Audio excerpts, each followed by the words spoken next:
Good morning, everyone. Welcome to do the official welcome in terms of the TV audience. Welcome to Sinai Temple, and we're honored to have you both here and online in what is a historic day to have this conversation with Rabbi Arnold E. Resnicoff, U.S. retired naval chaplain.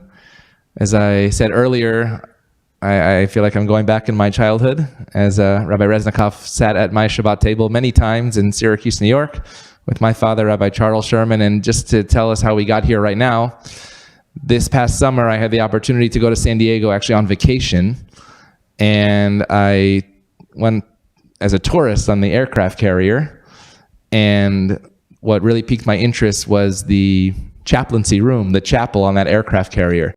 And as everybody was walking into the different places and the airplanes and the kitchen and everything like that, my wife and I went to the chapel and saw what was there.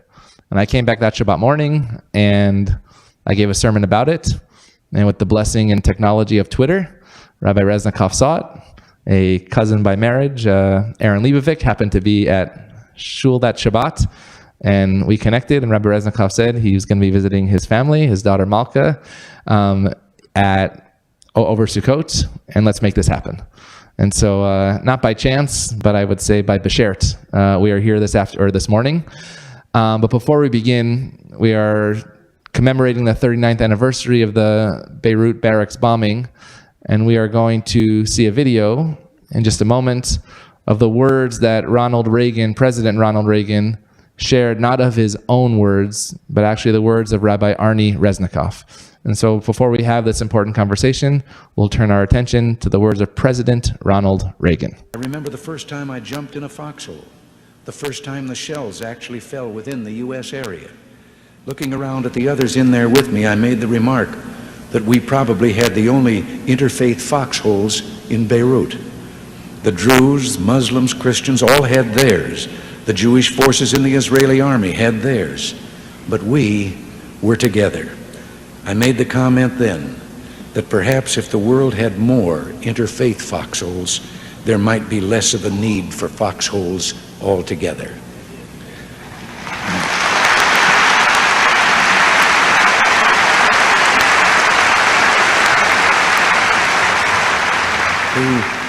To understand the role of the chaplain, Jewish, Catholic, or Protestant, is to understand that we try to remind others, and perhaps ourselves as well, to cling to our humanity even in the worst of times. We bring with us the wisdom of men and women whose faith has kept alive their dreams in ages past.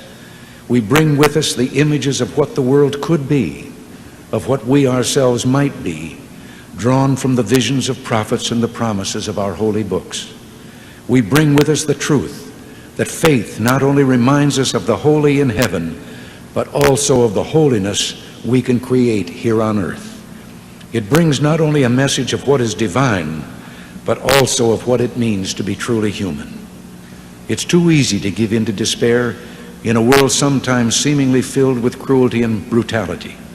But we must remember not just the depths to which humans might sink, but also the heights to which they may aspire. That October day in Beirut saw men reach heroic heights. Indeed, heights of physical endurance and courage, to be sure, but heights of sacrifice, of compassion, of kindness, and of simple human decency as well. And even if the admission might bring a blush to the cheeks of a few of the Marines, heights of love. Long ago, the rabbis offered one interpretation of the biblical verse which tells us that we're created in the image of God. It does not refer to physical likeness, they explained, but to spiritual potential. We have within us the power to reflect as God's creatures the highest values of our Creator. As God is forgiving and merciful, so can we be. As He is caring and kind, so must we strive to be. As He is filled with love, so must we be. Because of the actions I witnessed during that hell in Beirut, I glimpsed at least a fleeting image of heaven. For in the hearts and hands of men who chose to act as brothers, I glimpsed God's hand as well. I did not stand alone to face a world forsaken by God. I felt I was part of one created with infinite care and wonderful, awesome potential. We live in a world where it's not hard to find cause for despair. The chaplain has the challenge to bring to those who often see terror at its worst some reason for hope. We need to keep faith and to keep searching, even in the worst of times. Only then may we find strength enough to keep believing that the best of times might still be. These were the words of Lieutenant Commander Resnicoff. I read them because I just felt that all of us, and I know how much you do of this, let us strive to live up to the vision of faith that Chaplain Resnicoff saw that day, and let us never stop praying and working for peace. Thank God and thank you, and God bless you all.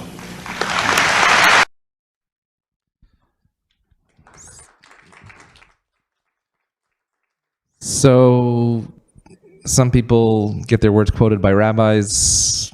I've seen some rabbis stand in front of Congress and give invocations, benedictions, but your words are quoted by the president in front of a Baptist convention. How did it get to that? Well, 4 days after the attack, a small vice presidential team came to Beirut, led by George H.W. Bush, who then was vice president. And I'll tell a little later why I was in Beirut when the attack happened. But because I was one of the admirals who accompanied the White House group, was the admiral of the Sixth Fleet, and I was on his staff. So he introduced me to President Bush, and President Bush asked me, after my mind cleared, would I write a report and send it to the White House? And I remember asking my admiral, do I have to send it through the chain of command? You know, I was a little lieutenant commander.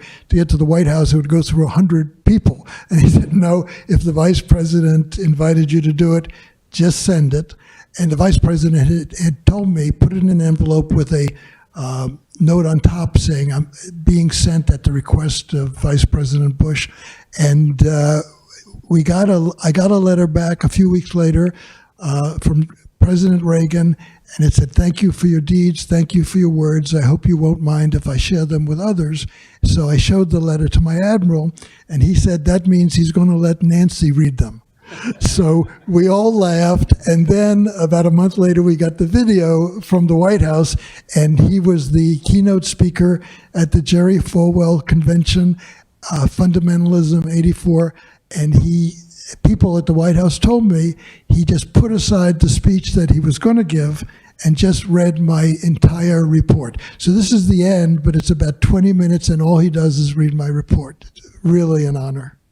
So take us back to Beirut 39 years ago, and not just the day before, but what led you there, and then through that experience that we heard just a bit of on that video. Yeah, it's a day, of course, I'll never forget, and so I'm particularly delighted that Rabbi Sherman invited me to speak on this day, the 39th anniversary. I was part of an experiment in the Chaplain Corps. You know, the Sixth Fleet, a lot of civilians, when you say Sixth Fleet, you think it's a number of ships, but really it's any ship that's in the Mediterranean becomes part of the Sixth Fleet, and when they leave, they become part of a different fleet. So the commander of the Sixth Fleet is the three-star admiral who's, you know, over all the ships as long as they're there, plus the Marines wherever they are, because the Marines don't always like to admit it, but they come under the Department of the Navy also. So Navy chaplains actually are the only officers who can change our uniforms depending on our assignment. I can wear a Navy uniform, a Marine uniform, or a Coast Guard uniform, depending on the assignment. By the way, the newest branch of the military is the Space Force, and so Air Force chaplains are going to treat them the way we treat the Marines. So they won't have their own chaplains, but an Air Force chaplain will treat them. So anyway, there was an experiment, a rabbi, a priest, and a minister on the staff of the commander of the Sixth Fleet, the admiral, And the ship that houses the admiral is the flagship. So we were stationed in Gaeta, Italy. And I try to make the story short because I could go hours and hours. But basically, I got a call that said, I have to go to Beirut. And I had been to Beirut about a dozen times, but my mother was going to visit. And so everyone knew I was taking leave, vacation, but it was the ship, and they said a Jewish Marine has been killed. At that point, it was the 5th individual in Beirut who was killed. It was a Jewish Marine, Alan Seufert from Nashua, New Hampshire. He was in a Jeep, and he got shot in the chest by a sniper. So the colonel in charge of the Marines in Beirut talked to the governor in New Hampshire, and as quickly as possible got the body on a plane out of respect for the Jewish tradition, fast burial.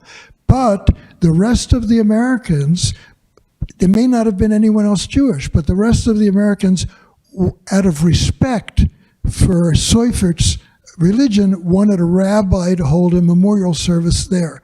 So they sent me from Italy there. By the way, I should say, because it was so long ago, we were there as part of a multinational peacekeeping force. There were the Americans, the French, the Italians, and the British.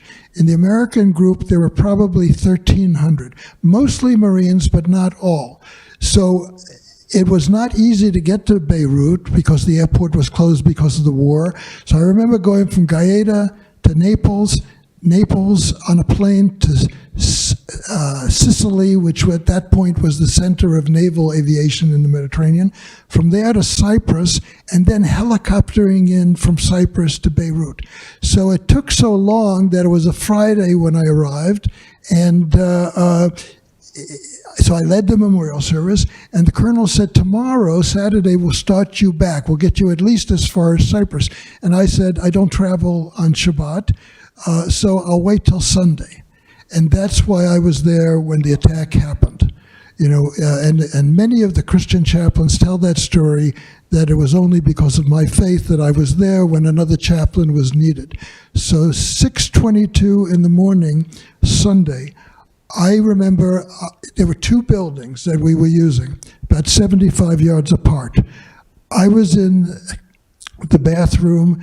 The Marines call it latrine, the Navy call it the head, but I was brushing my teeth. I had a T-shirt on and trousers, and all of a sudden the entire building shook. The door came off the hinges. We all threw ourselves to the ground thinking we had been hit by a shell or a mortar. And I remember there were a few seconds when we were finally getting up. We were slapping each other on the back and thanking God we made it. And then we realized it was the other building that was hit, and all we had experienced was the shock blast. The FBI later did an investigation and said it was one of the largest non-nuclear explosions in history. The other building, a 4-story building, had actually been lifted up into the air and then crashed down and crumbled. It was a suicide driver. He was in a van packed with explosives under gas pressure. And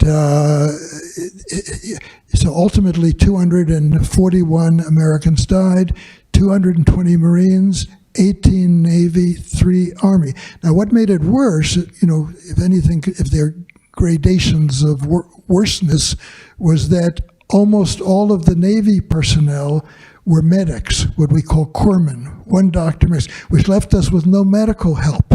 And we were there because Marines don't have their own medics and don't have their own chaplains. The Navy gives them.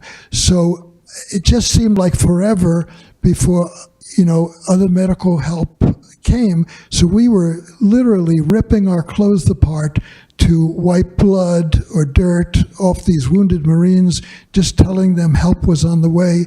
And I ripped apart my T-shirt, and after that was gone, I took my kippah, and that got bloody and dirty and eventually lost in all this mayhem. And when we could catch our breath, the Catholic chaplain came up to me. George Pucciarelli was his name.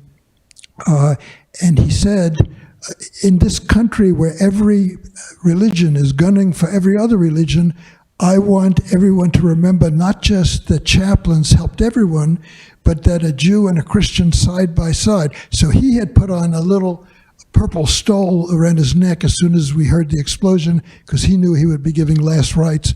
So he wanted my head covered because he had never seen me without my head covered. So he actually tore a piece of his camouflage uniform off and put it on my head. And I know we have other things to talk about, so I'll just add one thing. Now in the military, I've seen over my career tremendous advances in what we call military accommodation, religious accommodation, things people can wear. Now, not only can Jews wear kippot, Sikhs can wear turbans, Chabad rabbis now serve as chaplains with beards, but back then it was very, very different.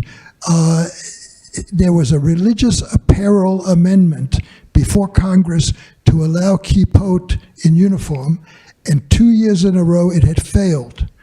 That story about the Catholic chaplain making a camouflage kippah for me was read into the congressional record in the Senate and the House, and the senator and the representative who had been fighting for that said it was because of that story that the bill finally passed. And that was the beginning of all the new regulations about religious accommodation in the military. So at 6:22 a.m. on that day, you're always a rabbi, but what did it mean to be a chaplain in the military at that moment? How many other Jews were part of the U.S. Marines? Was it only that young man who you were there to do the memorial for? And how did your either role change as a chaplain, or did you use, if you wish, our rabbinic education to be a rabbi in that moment for other faiths? Well, I think I'm still not sure if anybody else was Jewish, because the difference in the chaplaincy in America between our chaplaincy and most other countries is that many, many other countries, the chaplain only deals with people of their own religion, or at least just religious people. In America, in our chaplaincy, we say we have three responsibilities. Minister to your own, which means I'm always a rabbi to Jews. Facilitate ministry to others, which means I don't hold a Catholic service or a Muslim service, but if I'm a senior chaplain, it's my job to make sure those services are held, someone holds them, and care for all. And that means, regardless of whether someone has religion or not, I'm responsible for caring for them. As an aside, in the American military, a lot of civilians don't know this, the only person in the military who has 100% privileged communication is the chaplain, more than the psychiatrist, more than the lawyer. So many military personnel who are not religious at all will still go to the chaplain if they want to get something off their chest. I remember when it was not allowed to have gays in the military, the chaplains were the only ones who really knew who was gays. If someone were using drugs, they would tell me. I remember distinctly someone who told me he was going to run away the next day, probably partly as a call for help to have me talk him out of it, but also so I could say, if you do run away, here's my phone number, keep in touch with me, call me directly. So chaplains, that's the mode I went into, the care for all mode. Now I'll say one interesting thing. Chaplains have to be ordained, or the equivalent of ordination for religions that don't use that word, before they can apply to be a chaplain. But then they go through a military chaplain school. The Army, the Navy, and the Air Force have separate ones. But that's to learn about the military, how to wear a uniform, how to work with the agencies like the Red Cross or the psychologist. But we also learn from each other, what should we do in a terrible situation? So one of the things we did in the class, somebody pretended to be wounded, and the other chaplains would take turns going to him as if it were a battlefield. So if it were someone Jewish, in the class, we'd have the Catholic chaplain go. If it were someone Catholic, they'd send me. And so the question was, if a person, the priest used to say, if you're willing to say the Trinity, give last rites. because it's the words that are important. If you're uncomfortable in doing that, just ask the person to look up to God, confess sins, and ask for forgiveness. The interesting thing about my time in Beirut was, of all the people that I comforted, hugged, talked to, nobody ever brought up religion. They said, if I die, tell my mother I loved her. You know, most of them were too young to be married, and so they would give me messages, you know, for their family. So it was a human connection, but they knew I was a chaplain, and that's what was important. And so maybe take us down your road to not just chaplaincy, but first to be a rabbi, because I know we're going to take a little tour around the world right now. First to Gorbachev, Reagan, and also to the rivers of Vietnam. How did those experiences shape? I'm a rabbi's kid, I'm a rabbi, and the path was sort of simple. Even my colleagues, not many entered the field that you are in. And so how does somebody going through the conservative movement in this country end up in the places that you were? Well, you know, again, it's very interesting because I'm a descendant of rabbis. My grandfather was a rabbi in Russia who escaped to America when my father was 3 years old. So my father was president of the synagogue, but we were never really observant when it came to rituals. And I remember we would go in the summer and visit my grandfather in Brooklyn, and he never learned English. He spoke Yiddish and Russian, and he wrote many, many books in Hebrew. So he was not my inspiration to be a rabbi, because I thought you had to be born with a long beard and speak Yiddish and be so old to be a rabbi, so I never considered I could be one. And but my father was very fiercely proud to be American, because my father told me, every time he led services, he would end with thanking God they had made it to America, and that there was an America that they could make it to. So my father was not career military, but he quit his job the day after Pearl Harbor. I remember that story, you know, because I heard it many times, that he was a lawyer. The day after Pearl Harbor, he quit. He went to the recruiter, and the recruiter said, well, we have a school for military lawyers in 3 months. He said, you don't understand, I quit my job, you know, I want to go now. So they said, well, we can take you in as an enlisted man, not an officer, not a lawyer. So that's what he did. And he had a very hard time in World War II, but he was proud that he went. I'll also say, this is just an interesting thing because of humanity. I'm so interested in human stories of the military. He purposely chose the Navy because he didn't want to shirk the responsibility of fighting and even killing when it meant, you know, fighting Hitler and fighting in World War II, but he himself just couldn't see himself holding a gun or shooting it. So he thought by joining the Navy and being on a ship, he would have the responsibility everybody would have when the guns blast, but he wouldn't himself have to do that.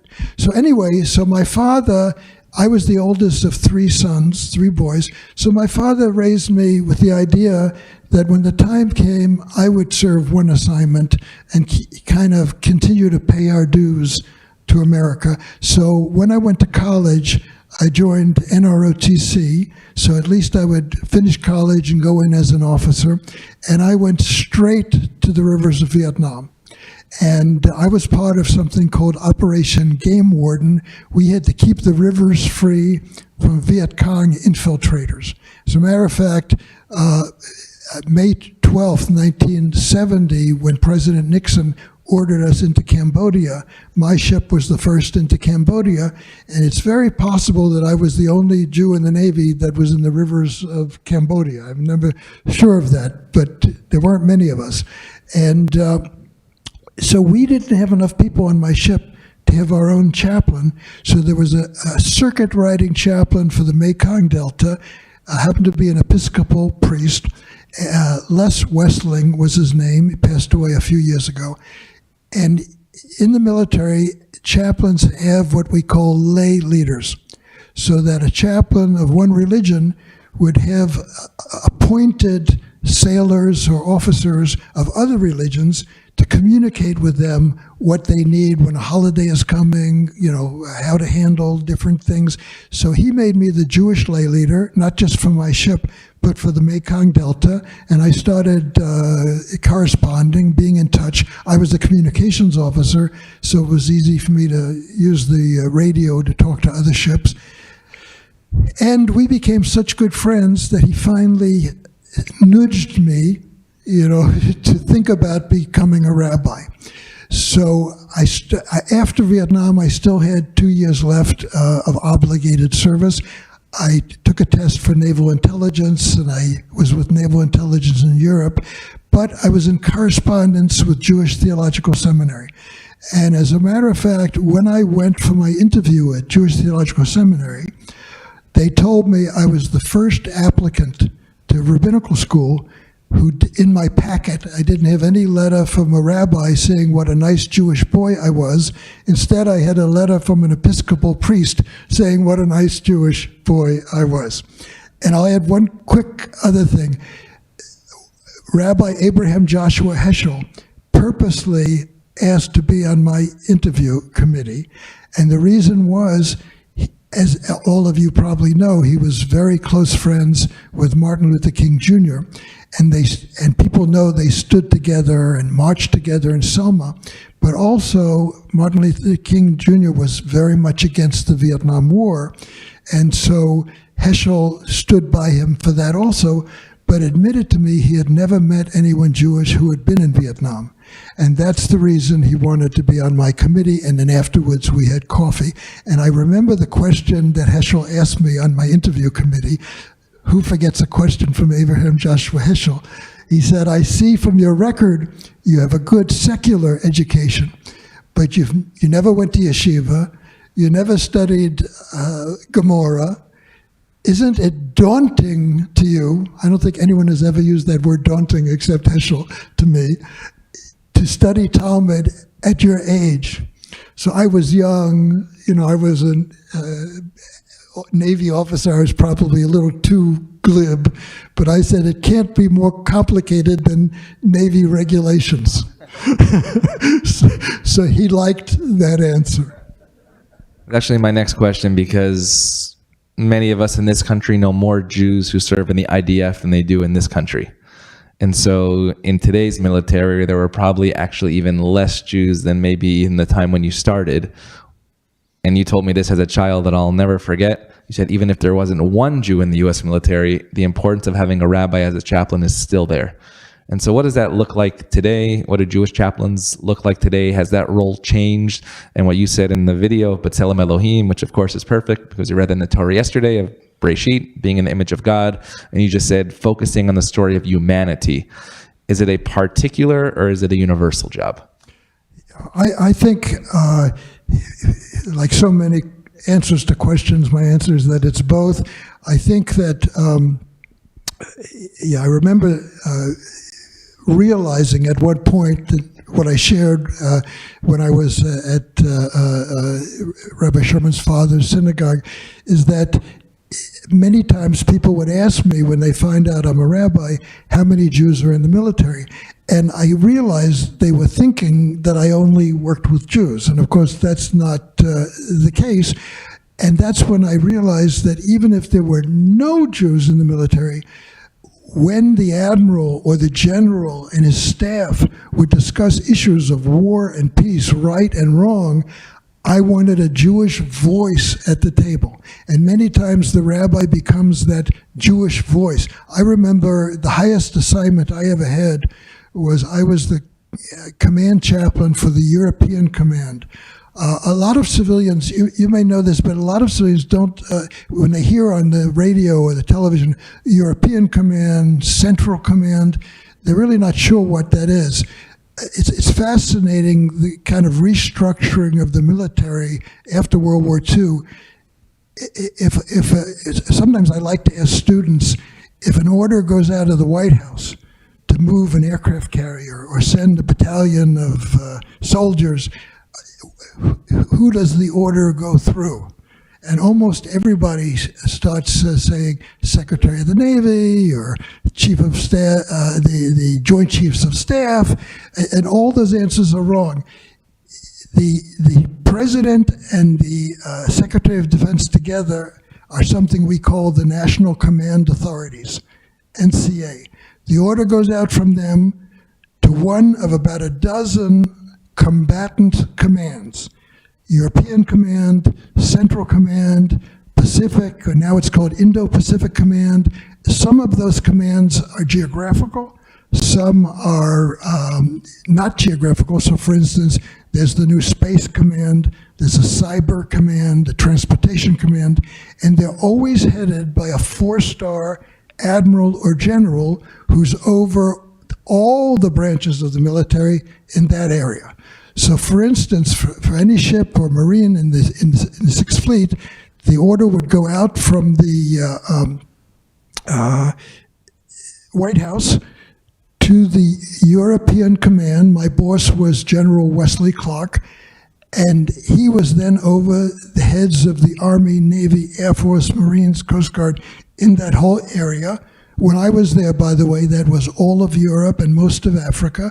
Now there's a new African command, but at that point it was something like 93 countries, millions of square miles, and I was the chaplain over all the forces of all faiths, all branches of the military, and then of course under me there were chaplains going down. So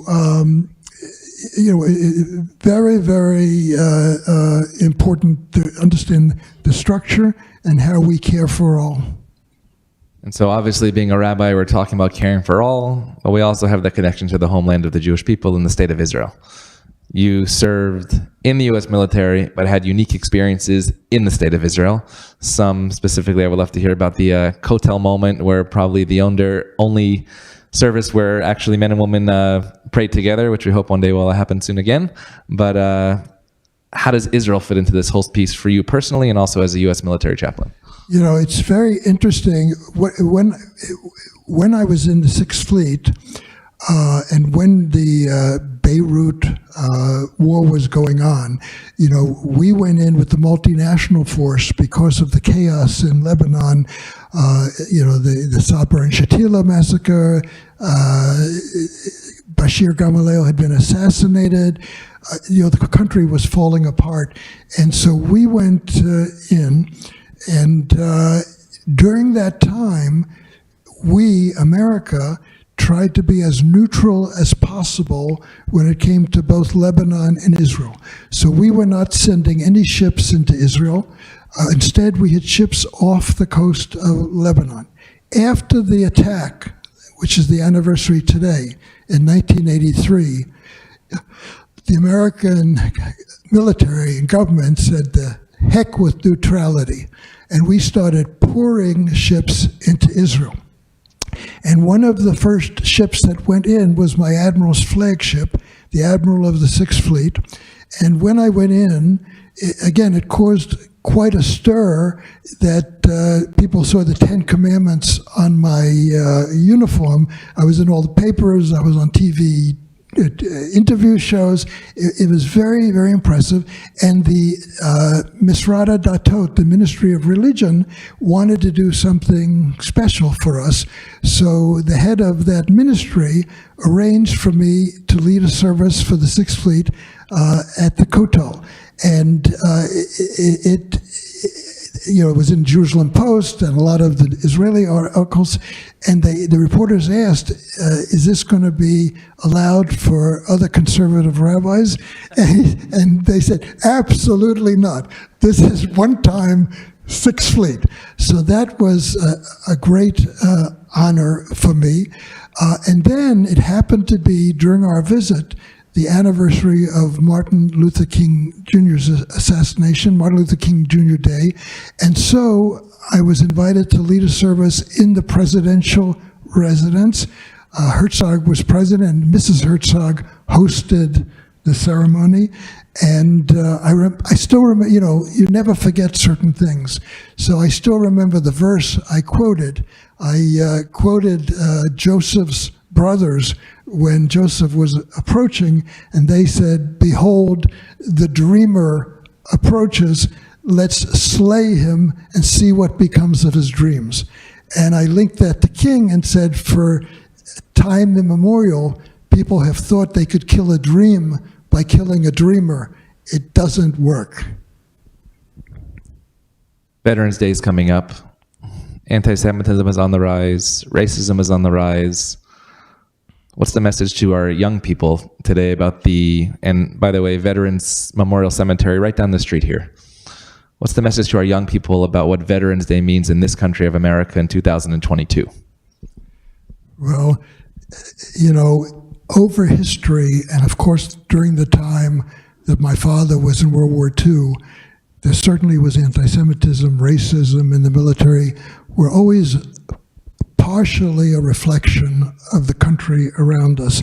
But I would say that the military is always a little bit better, a little bit fairer, because you meet people of other colors, you meet people of other religions. Your life depends on them. I've heard so many stories, of how in the old days, someone would ask a Jew if they could see his horns because they had never met a Jew in person and they just heard these stories. And then you work together. I told one story to the students, and I think it's worth repeating. The first rabbi who was assigned directly to the Marines was Roland Gittleson, a Reform rabbi. And his eulogy after Iwo Jima, the Battle of Iwo Jima, became the most famous sermon out of all of World War II, possibly the most famous speech. But what a lot of people don't know is that the senior chaplain, who was Protestant, asked Gittleson to give the eulogy over the entire dedication of the cemetery because Gittleson was such a wonderful speaker. And some of the Christian chaplains objected because the majority of people killed were Christian, and they didn't like the idea of rabbi. So the senior chaplain actually wanted to hold his position and told Gittleson to do it, but Gittleson said, no, this is not the time, for hostility. So many people have died. So they had 3 services, Jewish, Catholic, and Protestant, and his sermon, which a lot of people don't realize when they read it, was just over the Jewish ceremony. But the end of the story, as Paul Harvey used to say, is that the other chaplains, not the ones who were against his speaking, but the ones who respected him and didn't like the idea that a rabbi was not allowed, made copies of his eulogy, sent it home.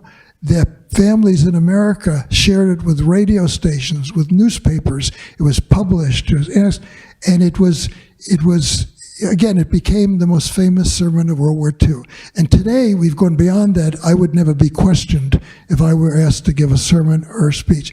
So I think part of what we need to do, and the military can help, whether it's Veterans Day or other holidays, is to tell the good news stories, tell the ways we get together. For example, I don't know if you do anything here, maybe I'll plant a seed. February 3rd is annual For Chaplains Day. In World War II, everyone knew that story.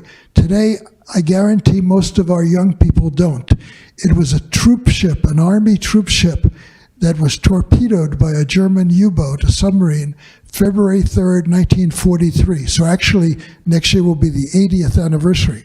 Most of the people on that troop ship died, but some survivors told the story. There were 4 Army chaplains on board, a rabbi, a Catholic priest, and 2 ministers. And they told the story that each of those chaplains gave up his life jacket to save someone else, and all 4 went down with the ship ministering to the wounded and the dying. Today, with all the hostility, with all the resurgent anti-Semitism, with all the hatred, we need stories like that. So I always recommend that if a synagogue and a church and a mosque maybe could get together and tell that story, at least it could remind, like I was saying at the end of the speech that President Reagan quoted, it could remind people of who we could be, of what we could be. And I think the military does it. By the way, one of the proudest things I did, if I could switch to since we're talking about Veterans Day, when I got out of Vietnam, young people today can't imagine how we were treated. Now, I was already an officer, I was a little older, but these young sailors, teenagers, had gone through hell for a year in Vietnam, and then when they came home, it wasn't that they weren't given welcome home parades, they weren't, they just weren't welcomed. And it's no surprise to me that every war, has, we used to say PTSD, today we say moral wounds. But in Vietnam, it was even worse because people couldn't tell their stories. So Jan Scruggs, an Army enlisted man, veteran, had the vision of this Vietnam Veterans Wall, which would make no statement about the war. A lot of people say it's the Vietnam War Memorial. It's not. It's the Vietnam Veterans Memorial. And it was built so that no matter what you thought about the war, you could come to honor the dead. And by doing that, also respect the people who served. In Vietnam, if you were against the war, you took out your hatred on the war fighters. It changed after the Vietnam Veterans Memorial. I remember the next fight after that was Storm Desert Shield, and yellow ribbons started to appear on trees from the song. And we welcomed home today, if someone says, thank you for your service, it's almost commonplace. Although I told the students before, a secret, that if you meet a veteran, it's always good to say thank you for your service. But if you meet a Vietnam veteran, say welcome home, because we were not welcomed home. And I'll just tell one very quick story. The weekend of the dedication of the Vietnam Veterans Memorial, and this Veterans Day next month will be the 40th anniversary. And I'll have the honor of giving the prayer at that ceremony the way I did at the original dedication. We did not just dedicate the memorial. We had veterans come from all over the country to tell stories about Vietnam.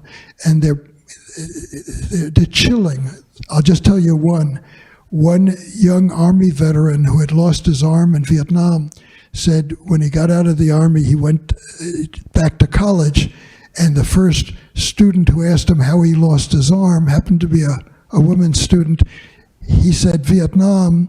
She said to him, serves you right, and walked away. And he said from that moment until that day, the dedication of the Vietnam Veterans Memorial, he never told another person he had been in Vietnam. So that memorial changed the vision of America, I think, of the responsibility we have to support and care for our military personnel and veterans. So one last question, then we'll open it up to some questions as well for Rabbi Resnicoff. Modern day, meaning like this past week, and actually this past year, Abraham Accords of people coming together in a way that even in my own generation couldn't even imagine. Now people just going to Israel as comfortably as they go to Dubai. But also this past week, especially the 39th anniversary today, Israel and Lebanon sort of like doing naval deals in the same place where you had these very difficult, tragic moments as a rabbinic chaplain from the United States in the Middle East. Maybe share about now looking forward from that day. Could you imagine what would have happened today in these beautiful ways? And now, what would you say to the military back then of what you're seeing today? Well, I'm always hesitant to be too celebratory, when things happen. So I always want to have hope. But since you saw President Reagan on the video, remember what he said, trust but verify when it came to Russia. So I would say the same thing, trust, but we need to verify. But it is a miracle, these maritime accords between Israel and Lebanon, because the fights within Lebanon, for such a long, I may have accidentally, and within Lebanon, you couldn't tell the players without the scorecards. There were so many fights, and it rolled over and got Israel involved. And the reason Israel went in to Lebanon is the reason ultimately the multinational force went in. So the dreams of things that could happen, we have to keep the dreams alive. And again, I'd say trust but verify, but celebrate. And maybe one final story before the audience, because I think when I say dreams, it reminds me, whenever there would be shelling, whenever the mortars or the shells would fall, the Marines had their assigned bunkers. I say foxholes, but I think the Marines technically call them bunkers. And so they would have a place where they knew they were supposed to go. The chaplains, we would say, had foxholes of choice. Whatever was the closest, we would jump in. And I remember two things would happen. First, when I would jump in, somebody would say, "Watch your language, the chaplain is here." That was always kind of a joking way to announce it. But if the shelling continued, and it was a long time, people would start asking serious questions. And I remember the most serious question, and this relates, I think, to what we're talking about now. Some Marine asked me, "Chaplain, here we are in the Mideast, where so many of the world's greatest religions were born, were created, and yet so much blood has been spilt in the name of religion. How can you explain that?" And I always would say, I don't have a good answer, but I'm struggling towards some answer. And one that I would say is that, I studied at the Naval War College. We studied ancient war. People didn't question when there were wars. Either you tried to get more territory or you lost territory. Either you got slaves or you became slaves. War was just a fact of life. So compared to that, we wouldn't be asking this question, why is there war here? We ask it because we're not comparing to the past, we're comparing to the dreams of the prophets in the future. The time that nation shall not lift up sword against nation, neither shall they know war no more. They'll build, the swords will become plowshares. So that's the gift of dreaming. It makes us uncomfortable because we're not there yet. Maybe we can get a little closer, a little closer, a little closer. So I know that I'm able to sit here as a rabbi in this country because of the holy labor and work and love that you have served our country for as well. So thank you. We're going to open it up to questions if you wish. I'm just going to ask you to use your microphone so people could hear at home. Any questions for Rabbi Resnicoff? Yeah.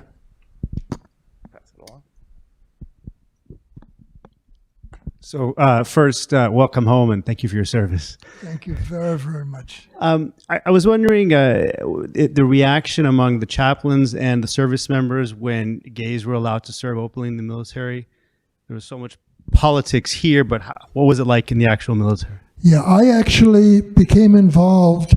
There was a I forget his last name. His first name was J-E-H. Anyway, he was the lawyer for the Pentagon in charge of the investigation. They did an investigation before they decided whether to lift the don't ask, don't tell, and let gays serve openly. And some chaplains were against it, and I had a reputation of speaking out in favor of letting. As a matter of fact, I quoted one Israeli at one time. I gave a speech at the Naval War College, and there was one question of whether gays should serve in the military, and they asked one Israeli general, and he said, "Why should they get out of it?" So it was just a very different way of looking at serving in the military, and so I was fighting. Matter of fact, I had the honor when the day came when President Obama officially canceled the don't ask, don't tell policy. I gave the prayer at that ceremony. So they had a year-long investigation, and it turned out, not to the surprise of many of us, that for most enlisted and junior people, it didn't make any difference. It was the older people. The older people sometimes ended up being seniors, but they just saw the world, in a different way. So when the decision was made to allow gays to openly serve, it had very, very little effect, I think. And I'm very proud to say that.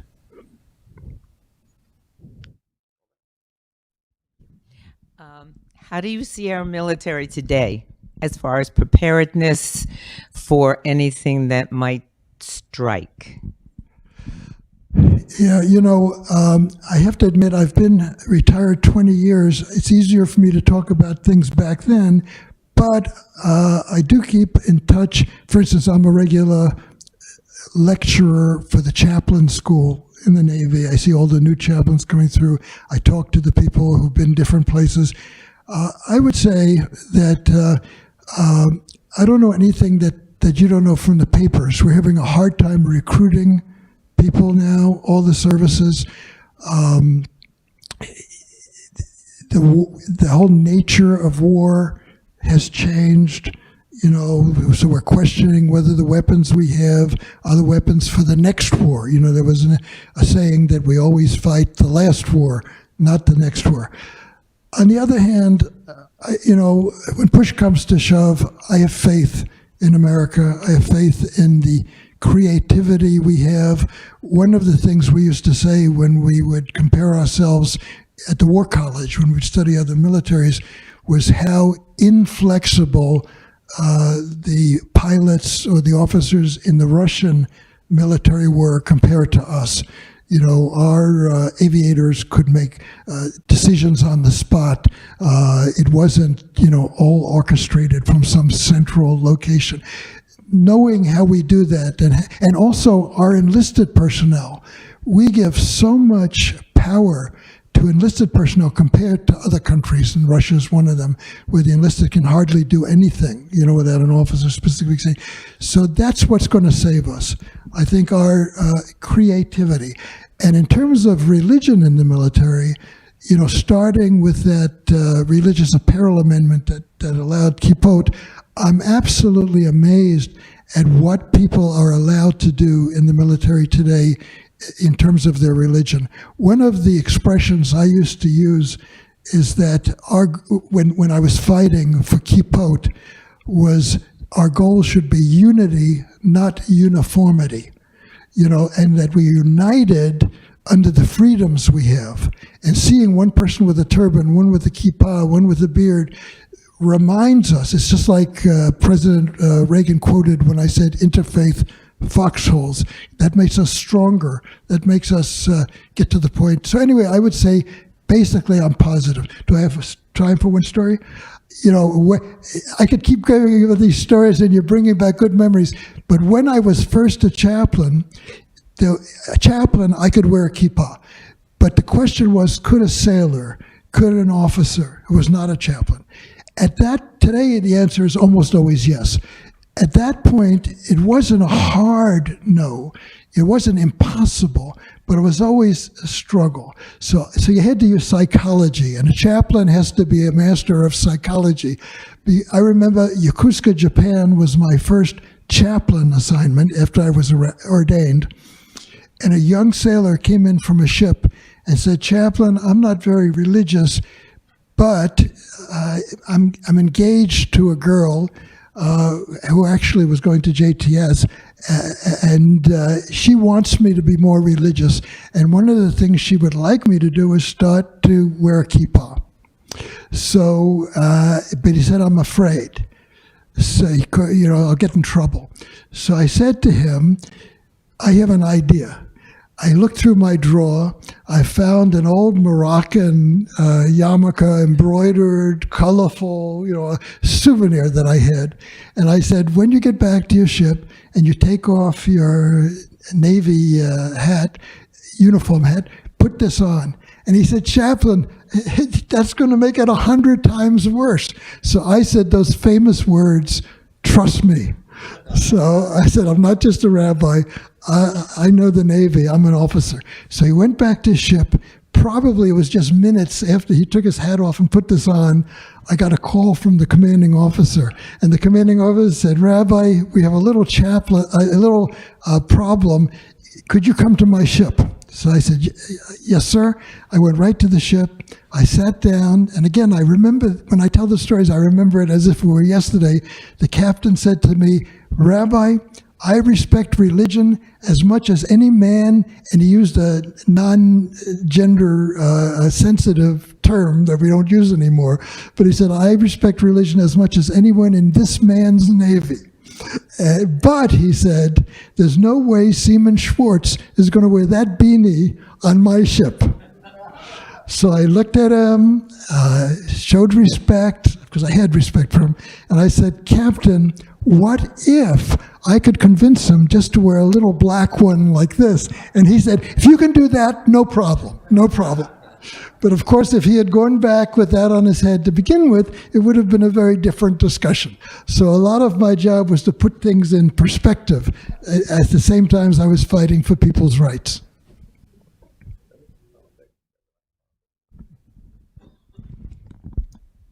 I don't know if this is the correct venue for this question, but you mentioned the maritime accord between Lebanon and Israel. And I've read articles on both sides that some people say it's the best thing that Israel has done. And on the other side, they say Israel gave everything away by doing that. What's your take on that accord? Yeah, I would say I'm not sure. I think that I believe that every step forward is important. As a matter of fact, since we just celebrated Sukkot, I always like to use the example that, a perfect sukkah is supposed to have 4 walls. But if you can't have 4, 3 is okay. If you can't have 3, 2.5 is okay. So, maybe this is the 2.5 wall accord, maybe, but it's better than no sukkah at all, no attempt at all. So I'm hopeful, but again, I'll say trust but verify.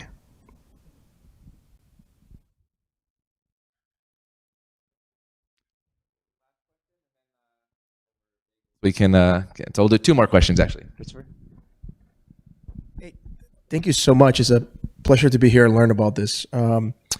So the other day I was at a business dinner, and one of the gentlemen sitting across from me just blatantly decided to proclaim not only his atheist creed, but also how stupid he was to believe in religion, period.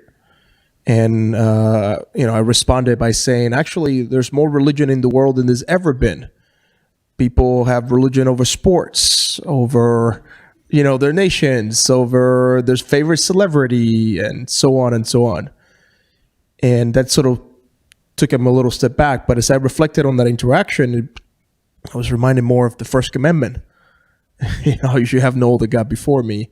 I'm wondering if you had any thoughts about the state of religion in today's world and how our faith intermingles with that and wrestles with that. Before I answer, I want to say this gentleman has a Dartmouth hat and his son has a Dartmouth sweatshirt, and I went to Dartmouth. So I was hoping you would ask some question. So I would say that we're at a time in the Christian world where they call it post-denominationalist list. That it used to be, many of my Christian friends would say, if they were in the mood for a fiery sermon, they'd go to a Baptist. They always went to their own church. But today, if they're in the mood for a good sermon, they go to Baptist. If they're in the mood for good music, they go to something else. So what do they go to the synagogue for? The food? So the same kind of thing. I think if someone fell in love with you and the sermons here and the activity here, it wouldn't so much matter if they consider themselves Reform or Conservative or Orthodox. They're part of the Jewish community. And I think many of us are at the point where people are saying they're spiritual, maybe not specifically religious, but then we have to remind them, of what religion means. I've had people come up to me, and it's almost like they're guilty. They have to say to me as a rabbi, Rabbi, I'm Jewish, but I'm not religious. And I say to them, what do you mean by that? Maybe I keep kosher more than you do, but maybe you honor your father and your mother more than I do. You know, maybe I'm better when it comes to Shabbat, but you're better when it comes to tzedakah, righteousness, charity. So religion is all of those things. So I think partially it's a branding issue. We've convinced people they're religious or not religious, depending on whether they do these commandments, not the broader idea of being a human being and working in the image of God, making this a better world. Last question. I probably don't need a microphone. First of all, totally fascinating discussion. I didn't know what to expect, and Rabbi Sherman, wonderful facilitating questions. This is not directly on what you were speaking of, but I've been in direct view of you the whole time, and I have to ask, is your tie just coincidental? Are you a UCLA fan, or is that for the Ukraine, or not? It's for the Ukraine. I actually love ties. I don't wear them as much anymore. I have the honor of being the rabbi who's given the most prayers to open Senate or House sessions. And there's a man who works for C-SPAN who wrote a book about rabbinic prayers on Capitol Hill, and he's become fascinated with my ties. He takes the prayers and puts them on YouTube and often mentions my tie. So I actually have a tie that I designed for this anniversary for the Beirut, but I just decided that with everything going on in the world today, as we celebrate or commemorate a disaster in the military, we need to show support for the Ukrainians as they fight aggression. So I decided on this tie. I'm glad you noticed. So again, we want to thank Rabbi Arnold E. Resnicoff for being our scholar, being our friend, being our leader, and God bless America. God bless Rabbi Resnicoff, and just thank you for being here this morning. So the online turns off. There's